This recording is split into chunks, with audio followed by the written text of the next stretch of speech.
Salve, salve, nação rubro-negra, muito bom dia, sejam todos muito bem-vindos ao canal Marquinhos Fla Assunção.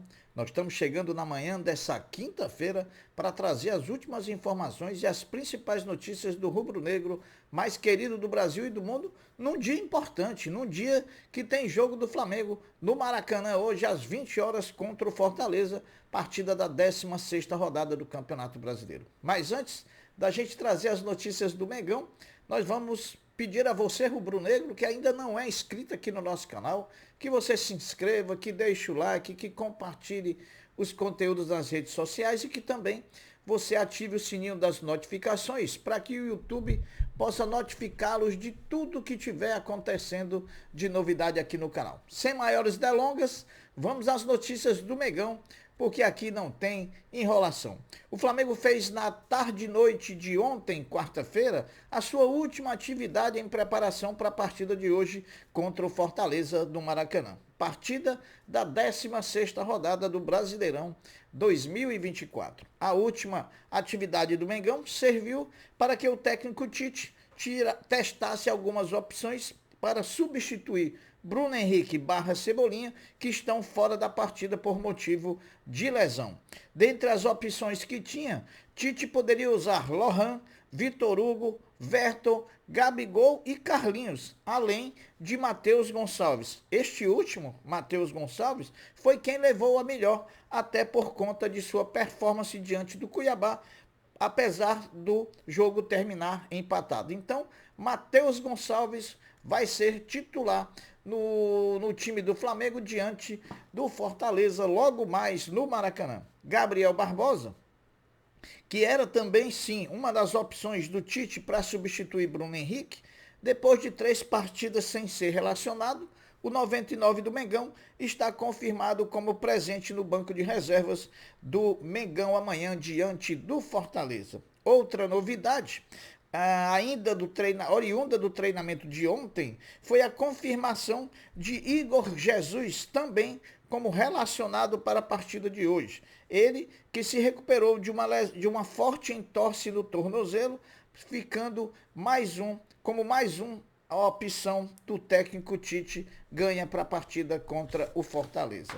Atualizando as situações de Cebolinha e Bruno Henrique, podemos dizer que, sobre Cebolinha, o atacante continuou ontem na transição física e só deve retornar diante do Criciúma, partida que será realizada em Brasília no dia 20, no estádio Mané Garrincha. Já Bruno Henrique, lesionado com uma forte torção no tornozelo, o atleta continua sentindo muitas dores, sem expectativa de data de retorno.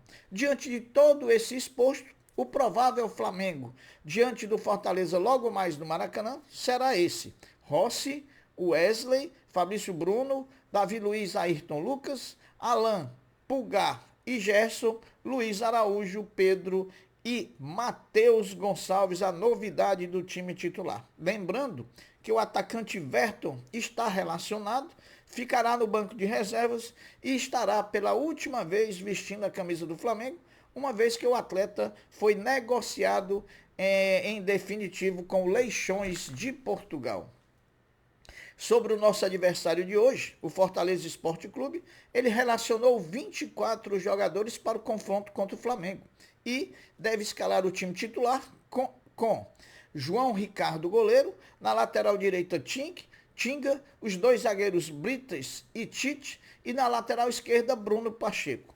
No meio campo, 2 volantes, Hércules e Pedro Henrique, e o meio atacante Pochettino, o craque do time. No ataque, Pikachu, Lucero e também Breno Lopes, que vem sendo um dos grandes destaques do Fortaleza no atual Campeonato Brasileiro. Olho nele, Wesley, olho no Breno Lopes, que é aquele mesmo que jogou pelo Palmeiras. O Fortaleza chega para enfrentar o Flamengo com 4 desfalques: Caleb, Zé Wellison, Pedro Rocha e também Martínez. O retrospecto entre Flamengo e Fortaleza de 2019 para cá marcam 10 jogos disputados com ampla vantagem do Flamengo, pois tem 7 vitórias, 2 derrotas e apenas um empate. Duelo de artilheiros hoje à noite no Maracanã, meu amigo. Duelo de artilheiros. Pedro versus Lucero brigam pela artilharia da temporada do futebol brasileiro, assim como também brigam pela artilharia direta no Campeonato Brasileiro, edição 2024. De um lado Pedro, de um lado Lucero. Tomara que o Pedro leve vantagem nesse confronto. Meus amigos, na tarde de ontem, jogando na Gávea, o time sub-20 do Flamengo, em partida do Campeonato Brasileiro da categoria, comandado por Felipe Luiz, enfrentou e perdeu para o Atlético Paranaense por 2-0. É a segunda derrota do Felipe Luiz em 3 partidas disputadas por ele como técnico do Sub-20 do Flamengo. Está na hora da gente melhorar. A gente entende que é um processo de evolução, é um processo de adaptação de Felipe Luiz ao Sub-20, que começou um trabalho agora já no meio da temporada. Então a gente tem que ter paciência que as coisas vão se acertar e com certeza o Felipe vai fazer um grande trabalho no Sub-20 do Flamengo. Sobre o leilão do terreno do gasômetro. A concorrência, vou explicar aqui como se dará no dia do leilão.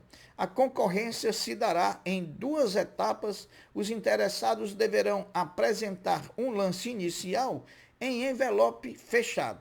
A maior oferta será a referência para o início da segunda etapa da concorrência, quando os lances passarão a ser verbais. O responsável pela maior oferta assinará o documento de arrematação, indicando o valor final ofertado, momento em que será declarado vencedor do certame. O Campeonato Brasileiro de 2024 alcançou a marca de mais de 3 milhões de torcedores nos estádios de futebol e teve a sua maior média de público na 15ª rodada do último final de semana, quando 31.363 pagantes por jogo de média na rodada.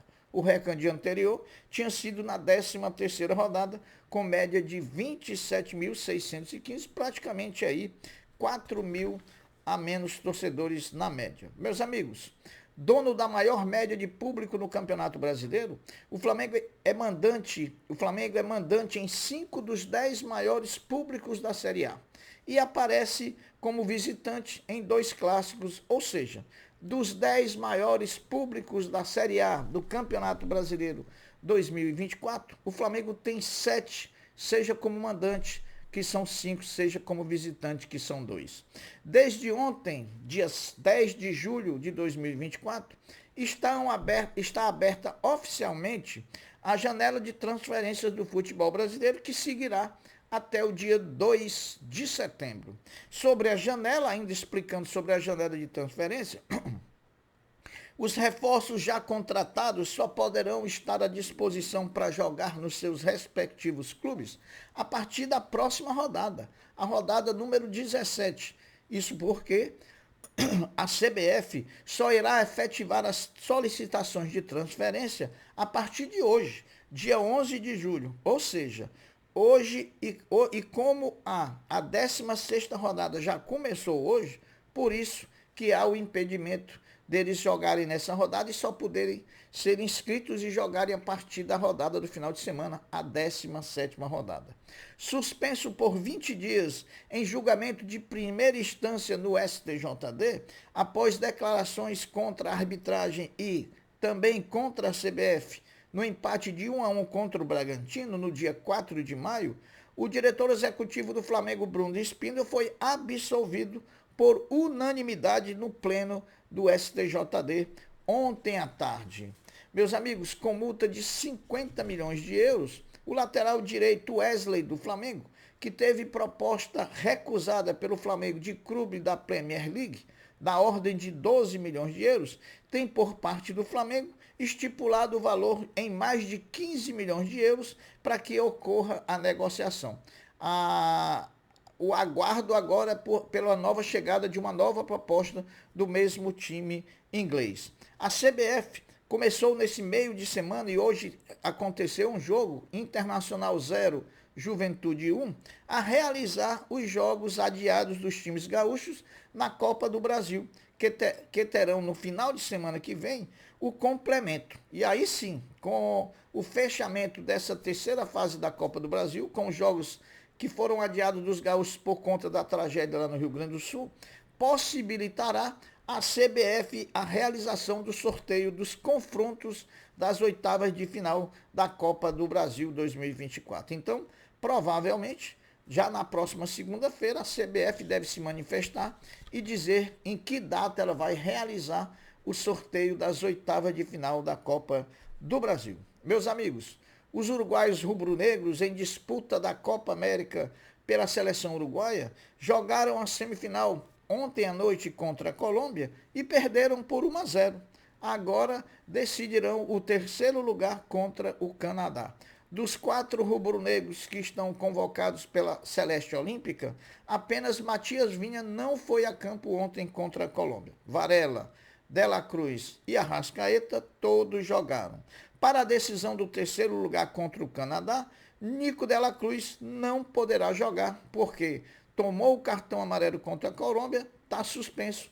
Então, para De La Cruz, a Copa América acabou. É isso aí, pessoal. Essas foram as notícias. Eu vou ficando por aqui, deixando um até breve, um até logo, dizendo fiquem todos com Deus, porque eu sempre estou com Ele. Saudações rubro-negras. Fui!